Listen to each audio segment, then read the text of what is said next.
Hi, welcome back. I would like to do a short 5-6 minute video on stink bugs.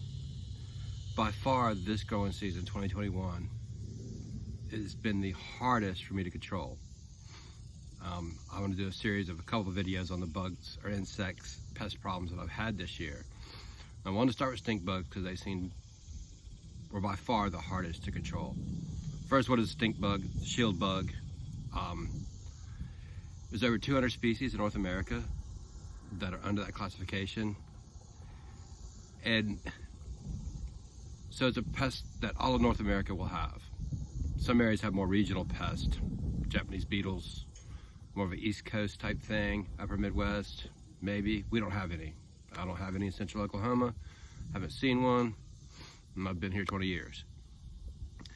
So stink bugs. There is a stink bug, and I'm getting ready to hand pick them off and stomp on them. But they have caused more damage this year than anything else for me. It's been really tough keeping up with them. Stink bug control starts this fall. Reduce the amount of places they have to winter. I use ground cover. I will leave that ground cover on this year. It's the first year doing it.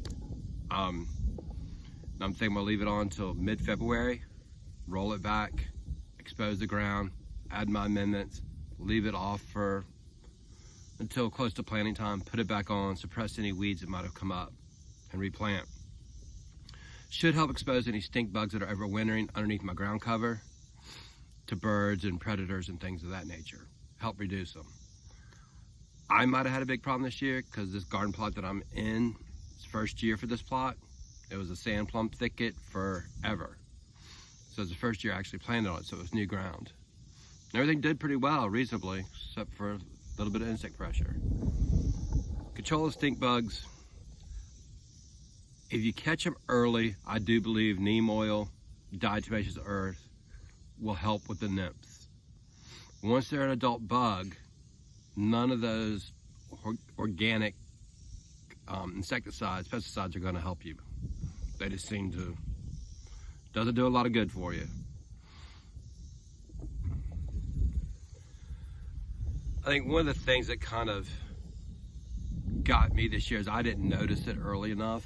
I saw a few, little bit of damage, didn't pay them any attention. So I think key is to noticing damage early and realize if you see a few, you have a lot more hiding. Take action then, which I failed to do. This is a tomato. See the little dots here? That's stink bug damage. A lot of times it's just superficial. As soon as I cut this, it'll only be in there a little bit and you can cut around it. What they do though is they're spreading disease. So they get a few fruits, might not think too big a deal, but they're spreading any pathogens from plant to plant. I tried diatomaceous earth on the adult stage, neem oil, did it good. Neem oil does seem to have a little bit of repellency to it for them. When I spray, when they were on there, they would leave. And brings me to the other thing is I have a trap crop, a row of okra that doesn't have ground cover. It just planted it straight in the dirt and I'm harvesting off of it. I was hoping I would draw any insects away from my tomatoes and peppers that are adjacent to it. My mistake is I started them from seed in ground too late. Should have started them indoors, planted at the same time that I planted my peppers and tomatoes. Might have helped me more. So I moved on to traps, trying different trap designs or different trap ideas that I'd found. One was pretty simple. It was literally just a basting pan, filled with water, a couple drops of dish soap, and I set a desk lamp over it. Did that for a week. Zero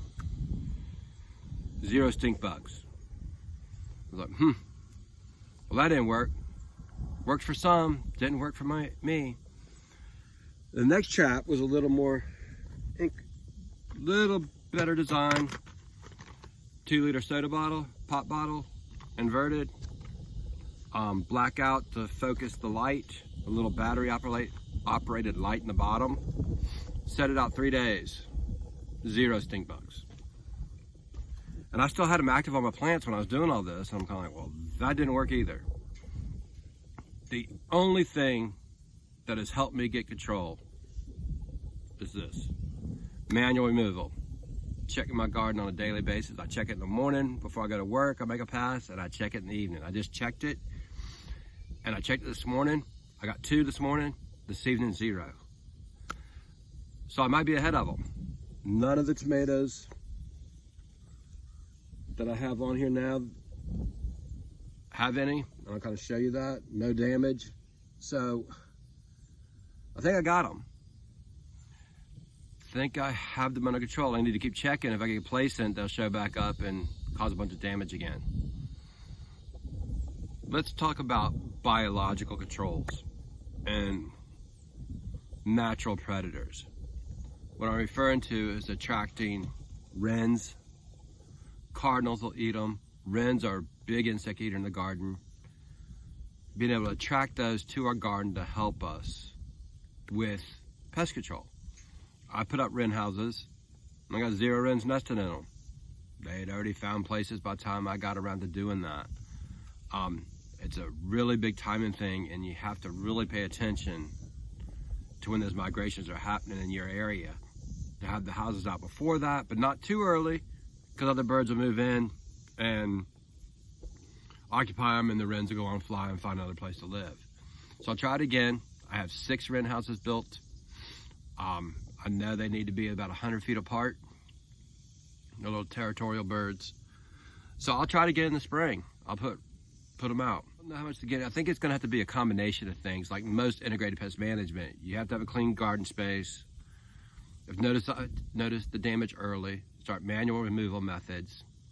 I'm on the eye out now for egg sacs underneath my leaves. I haven't found any yet. So I think it's a combination of all these different things that we need to do to control stink bugs.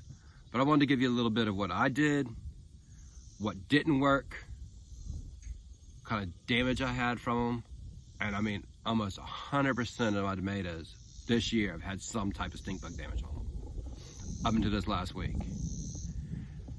So, and I'm into my season. I've already pulled my Romas and cherry tomatoes out. I have enough put up, I have enough sauce put up, enough salsa made. I want that garden space for some fall greens.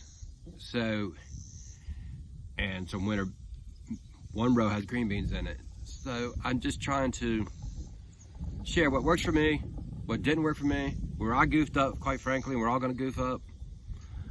And it's okay, move on. I'm gonna do my next video on armyworms. I tried to find some, but I've eradicated them. So I figured that one out.